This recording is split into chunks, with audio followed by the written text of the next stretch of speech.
오늘 말씀의 제목은 성도는 먼저 하나님께서 사랑하여 부르신 자녀입니다. 이 제목입니다.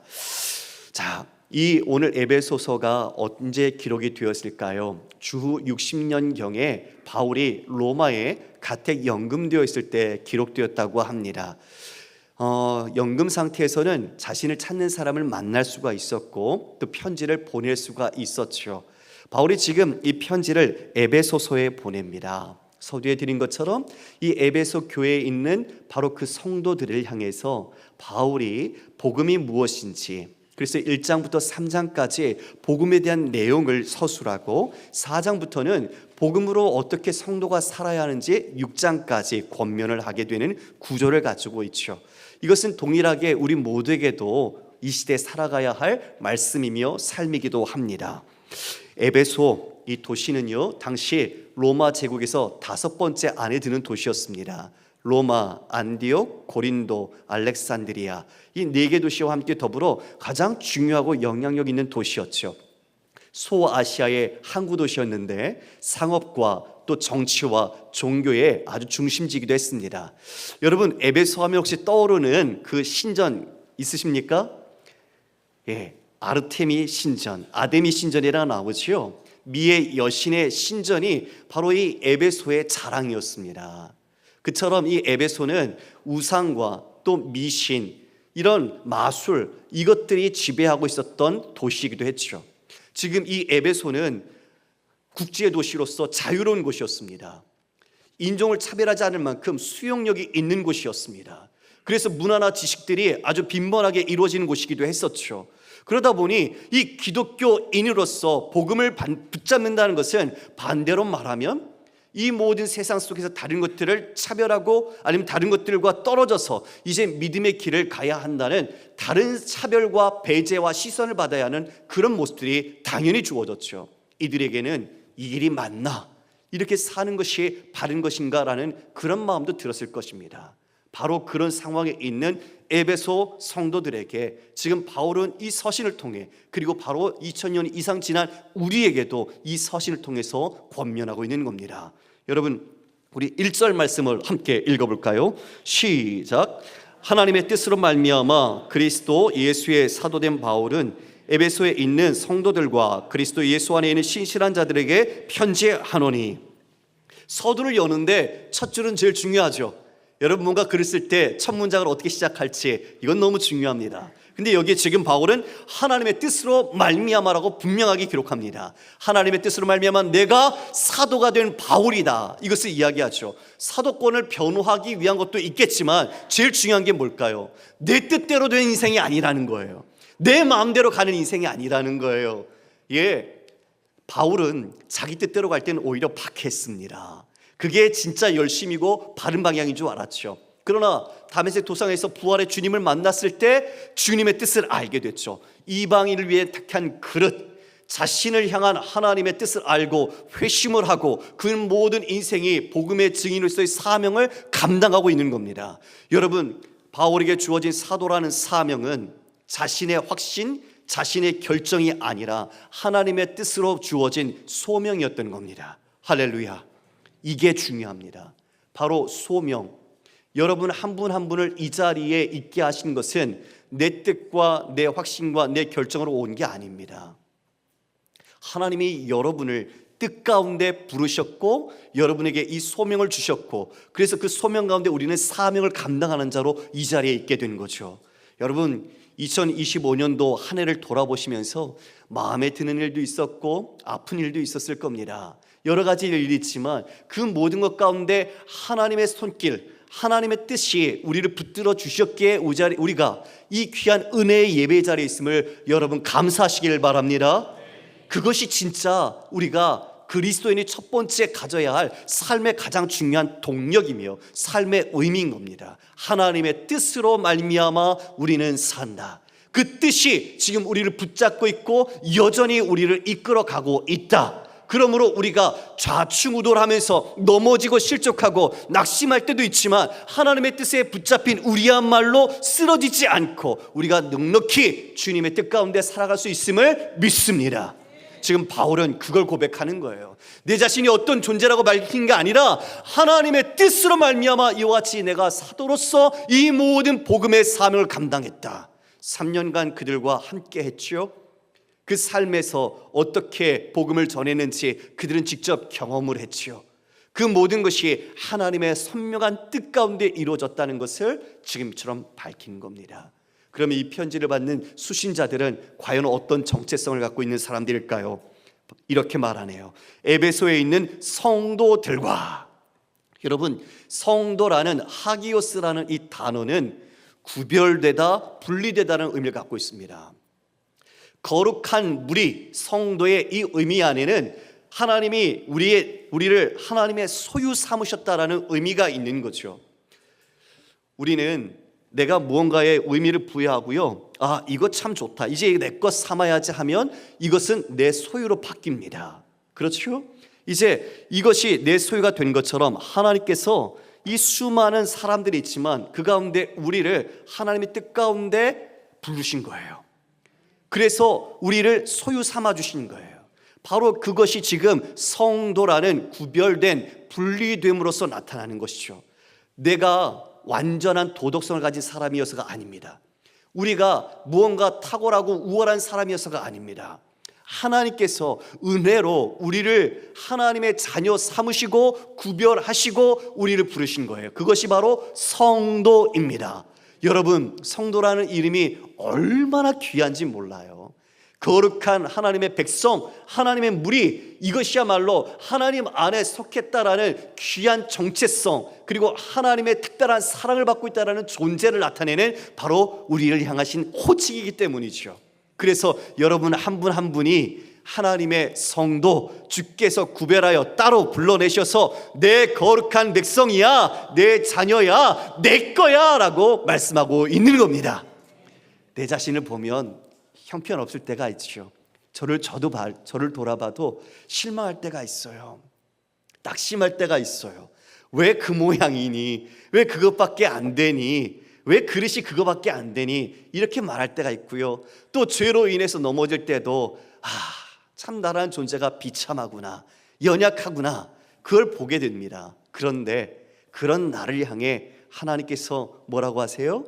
넌 내 구별된 성도다. 너는 내 소유다. 너는 내 것이다 라고 말씀하는 거예요. 여러분, 그럴 때 얼마나 큰 위로와 그리고 힘과 은혜가 되는지 모릅니다. 여전히 우리는 주님을 믿는다고 하지만 삶에 일어난 일, 형편을 가지고 내 자신을 평가할 때가 있거든요. 작년에 여러분이 25년도 한 해 살면서 직장에서는 인사 고과가 있었을 겁니다. 그거에 따라서 평가를 받죠. 더 연봉이 오르기도 하고 승진을 하기도 하고, 아니면 반대로 전보가 되기도 하고, 아니면 어려우면 우리가 받는 샐러리가 깎이기도 하죠. 그 모든 것들을 통해서 내 자신의 가치라고 여긴다면 우리는 맨날 들쭉날쭉 엉망진창의 삶을 살 수밖에 없어요. 잘 되면 세상에서 뭔가 잘할 게 있으면 내 가치 어깨가 쭉 올라가지만, 반대로 어렵고 힘든 일을 당하면 축 처져서 아무것도 아닌 것처럼 우리가 그렇게 여길 때가 있잖아요. 그런데 주님은요, 그렇지 않으시네요. 주님은요, 그것과 상관없이 우리를 구별해 주셨네요. 그것과 무관하게 주님은 사랑과 하나님의 뜻으로 우리를, 너는 내 성도야, 내가 너를 사랑해, 너는 내 것이란다, 이렇게 우리를 구별하여 주셨습니다. 그리고 그 성도에 대해서 또 뭐라고 표현하나요? 그리스도 예수 안에 있는 신실한 자들에게 편지한다. 그리스도 예수 안에, 여러분, 이건 바울 신학에 있어서 너무나 중요한 핵심적인 주제입니다. 그리스도 안에라는 표현은 어떤 표현이죠? 가지가 나무에 붙어 있어야 생명을 얻고 열매를 맺습니다. 그리스도인은 그리스도 안에 있는 존재입니다. 지금 바울은 지금 이처럼 에베소에 있는 성도들, 그리스도 안에 있는 그리고 신실한 자들에게 이 서신을 보냅니다. 누구죠? 바로 우리들이죠. 우리들에게 이 편지를 띄워보내는 거예요. 우리에게 무엇을 소망하고 축복합니까? 2절에 하나님 우리 아버지와 주 예수 그리스도로부터 은혜와 평강이 너에게 있을지어다. 은혜, 여러분, 은혜라는 말은 하나님께 받을 수 없는, 자격이 없는 자들에게 주어지는 하나님의 사랑이고 호입니다. 그러니까 생각도 못하고 상상도 못했던 거예요. 맞죠? 제가 생각해봐도 그래요. 나 같은 게 어떻게 하나님의 부르심을 받았고 하나님께 사명을 받았고 하나님께 주신 이 귀한 직분을 감당하고 있지? 암만 생각해봐도 제 이성과 지성으로는 이해할 수가 없어요. 나 같은 존재라면 내가 스스로 봤어도 야, 넌 자격 없어, 자격 박탈, 너 요번에 이런 식으로 일했지, 이런 식으로 생각했던 세상의 가치나 판단으로 본다면 여전히 부적격자거든요. 그런데 하나님은 그런 우리에게 성도라고 말하시고 하나님은 은혜를 베풀어 주시는 거예요. 그리고 평강, 하나님과 우리는 이 평강을 누릴 수 없는 사이잖아요. 죄인이었잖아요. 우리는 늘 죄 가운데 어려워하잖아요. 그런데 하나님께서 예수 그리스도로 말미암아 그분이 십자가 지시고 우리의 죄값을 다 치르시고 그분이 이루신 의를 우리에게 전가시켜 주셔서 이제 그 죄로 인해서 하나님께 갈 수 없었던, 거룩할 수 없었던 우리를 하나님은 샬롬, 진정한 관계의 회복, 이 평강을 은혜로 베풀어 주신 겁니다. 그래서 성도만 정말 이 은혜와 평강을 맛볼 수 있어요. 주님 안에 거하는 자는 이 은혜와 평강으로 이 세상에 맞서 나가고 이길 수가 있어요. 내가 세상을 이기었더라, 주님께서 부활하신 후에 내가 너에게 평안을 끼치노라 말씀하셨던 것처럼 지금 이 모든 은혜와 평강이 우리 모든 그리스도인에게 주어진 줄 여러분 믿으시길 바랍니다. 이어서 바울은 찬양을 터뜨립니다. 찬송하리로다. 3절부터 14절까지는 하나님을 향한 찬미입니다. 이 찬송을 하는 것의 내용들이 기록되어 나오는 거죠. 과연 어떤 찬양의 제목들이 나타날까요? 3절 함께 읽겠습니다. 시작. 찬송하리로다 하나님 곧 우리 주 예수 그리스도의 아버지께서 그리스도 안에서 하늘에 속한 모든 신령한 복을 우리에게 주시되. 우리 주 예수 그리스도의 아버지, 우리 하나님께서 그리스도 안에서 하늘에 속한 모든 신령한 복을 주셨다. 여러분, 이게 주셨다예요. 이미 그리스도인 하나님 안에 있는 구별된 성도들, 신실한 자들에게 이 은혜가 이미 부어졌다. 이 복이 이미 주어졌다는 거예요. 그런데 이 복이 어떤 복이죠? 여러분, 신령한 복이래요. 맞아요. 올해 우리 교회 표어가 뭐죠? 주는 나의 주님이시오니 주밖에 나의 복이 없나이다. 복과 관련되어 있는 모티브가 함께 등장하죠. 세상의 복은 어떤 걸까요? 돈 많이 벌고 건강하고 형통하고 성공하고 그런 것들이 복이라고 말할 수 있겠죠. 그런데 지금 주님께서 주시는 그리스도 안에 하늘의 이 신령한 복은 그런 물질적인 육체적인 복이 아니에요. 그건 이 세상의 한시적이고 그걸 복이라고 여기지만 여러분, 오히려 그건 복이 아니라 화가 될 수도 있다는 걸 분명히 아셔야 합니다. 돈이 화가 될 수 있다는 것, 명예가 오히려 욕이 될 수 있고 추락하는 순간 그 모든 것에 뒷덜미를 잡을 수 있다는 것, 여러분 복이 아닌 걸 여러분 깨닫기를 원합니다. 진정한 복은 하나님만이 복이시고 하나님께서 주신 것만이 복입니다. 바로 그 신령한 복을 주십니다. 그 복은 뭐 어떤 복일까요? 성령의 역사 속에서 주어지는 관계적인 복, 그리고 영적인 복, 그리고 바로 우리가 누리고 있는 구속사적인 구원의 복을 말합니다. 그 복을 하나님께서 우리에게 주시기를 원하시고 기뻐하시고 그토록 갈망하셔서 주신 거예요. 바로 예수 그리스도를 통해서 우리 모두에게 그 복이 이미 부어졌습니다. 바로 지금 그 동기가 뭐냐? 우리로 사랑 안에서라고 말씀하세요. 하나님의 사랑이 바로 우리를 선택한 동기였습니다. 그리고 그 앞에 우리를 거룩하고 아까 말씀드린 구별하고 분리하게 하셨지요. 흠이 없게 하신대요. 여전히 지금도 우리가 흠이 있던데요. 저를 봐도 흠이 있어요. 그런데 흠이 없게 하시려고. 어떻게 이게 가능했죠? 예수님이 대속의 십자가 지셔서요. 예수님이 우리를 대신해서 죽으시고 낮은 자리로 가셔서요. 그리고 우리를 위해 대신 부활하시고 그 부활하신 첫 열매로서 우리에게 부활의 생명을 주시는 그 은혜로서 우리는 이와 같이 흠이 없는 존재로 살아가게 되는 거죠. 흠이 없다는 이 말은 구약에서 제사의 제물에 쓰였던 단어입니다. 흠이 있는 건 제물로 쓸 수가 없었거든요. 이처럼 우리는 죄인이었지만 예수 그리스도께서 그 모든 대속의 일들을 성취하심으로 우리를 의롭다고 받아주시고 이제 우리가 하나님 앞에 드려질 수 있는 산 제물로서 이 삶을 살아가게 된 거죠. 골로새서 말씀 한번 보겠습니다. 함께 읽어볼까요? 시작. 전에 악한 행실로 멀리 떠나 마음으로 원수가 되었던 너희를 이제는 그의 육체의 죽음으로 말미암아 화목하게 하사 너희를 거룩하고 흠없고 책망할 것이 없는 자로 그 앞에 세우고자 하셨으니. 여러분, 여기 악한 행실로 우린 멀리 떠나 있었어요. 원수였어요. 원수. 다른 사람 보지 마세요. 내가 원수였어요. 내가 하나님 앞에. 그런 우리를 바로 예수 그리스도의 대속의 죽음으로 말미암아 하나님과의 화목, 아까 말한 평강, 하나님과의 화평을 이루었죠. 그래서 그 의를 우리에게 전가해 주셔서 우리가 거룩하고 흠없고 책망할 것이 없는 자로 하나님 앞에 설 수 있게 된 것입니다. 너무나 귀한 은혜를 입게 되었죠.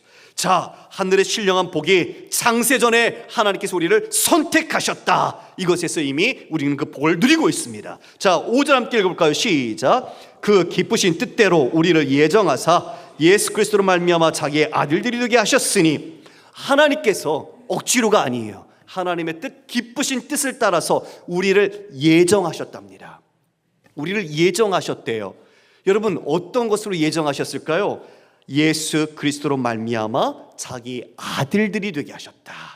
예수 그리스도로 말미암아 우리 모두가 하나님의 자녀가 되도록 예정하셨다는 겁니다. 할렐루야.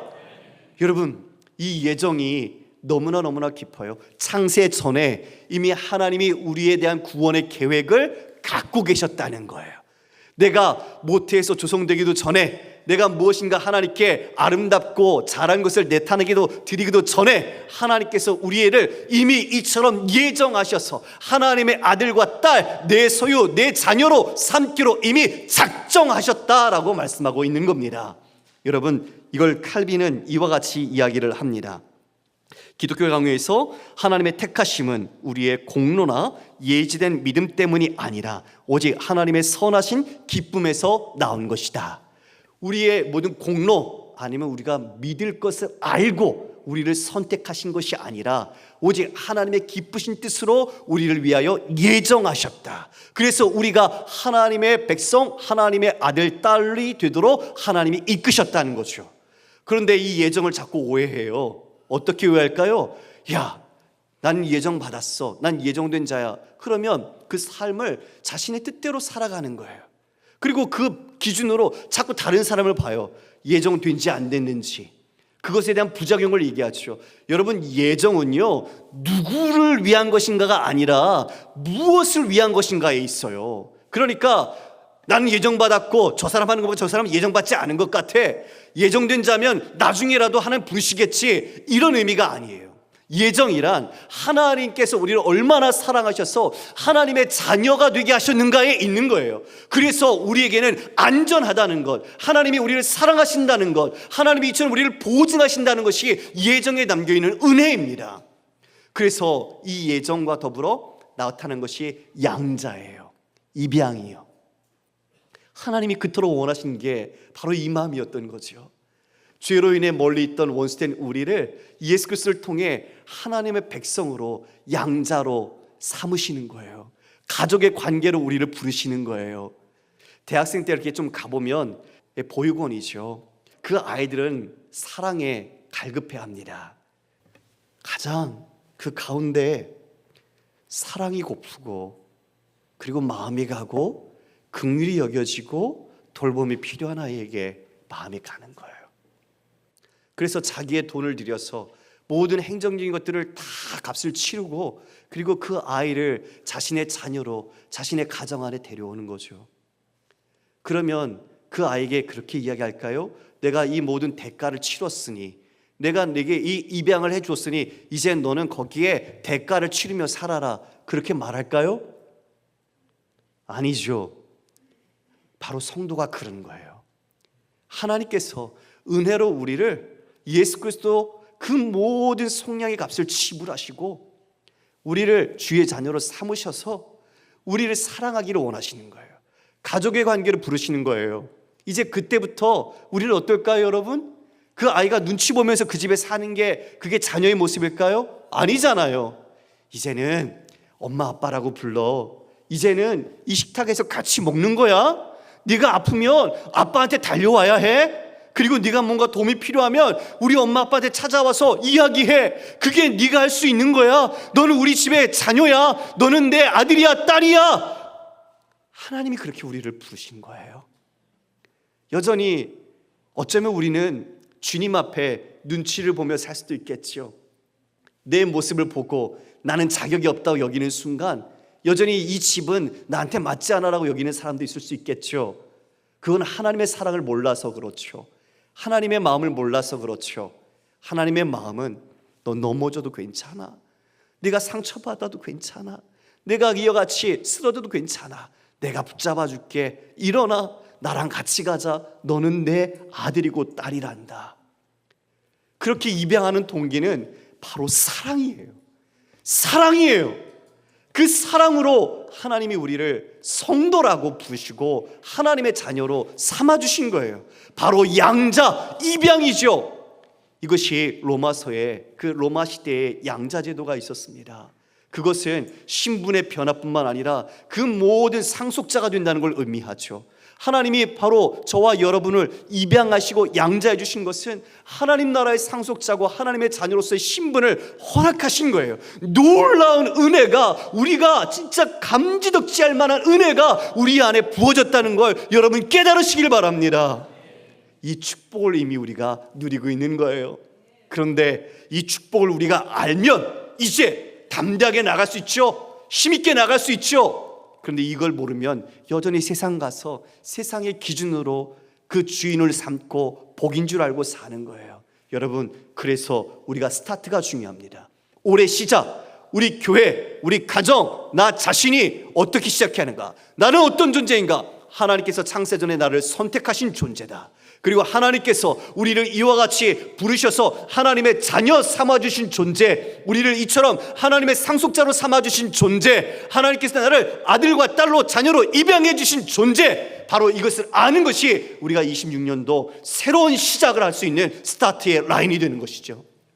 그렇게 은혜를 입은 자의 삶의 궁극적 목적은 뭘까요? 우리 6절 함께 읽겠습니다. 시작. 이는 그가 사랑하시는 자 안에서 우리에게 거저주시는 바 그의 은혜의 영광을 찬송하게 하려는 것이라.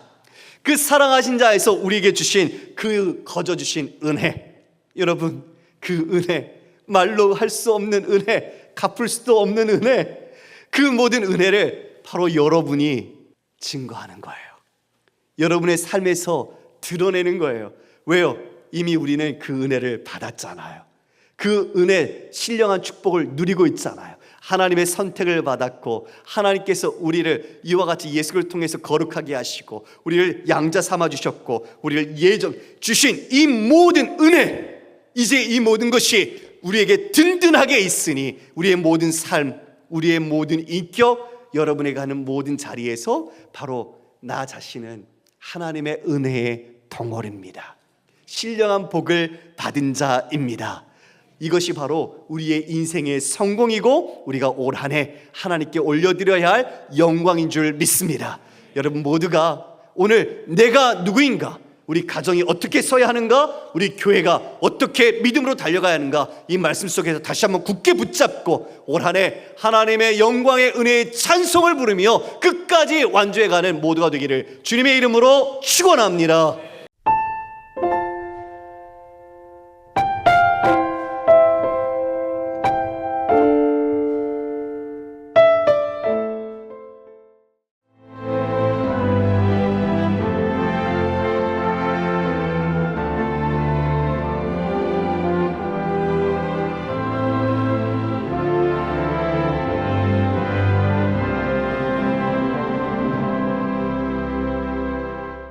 겨울, 붉은 꽃의 계절이 찾아옵니다. 찬바람에도 포근하게 피어나는 섬의 겨울 이야기. 햇살 아래 번지는 붉은 꽃길과 그 길 위에서 마음은 봄을 닮아갑니다. 4천만 송이 애기동백이 물들이는 겨울의 가장 따뜻한 여행, 섬 애기동백 축제, 천사섬 신안.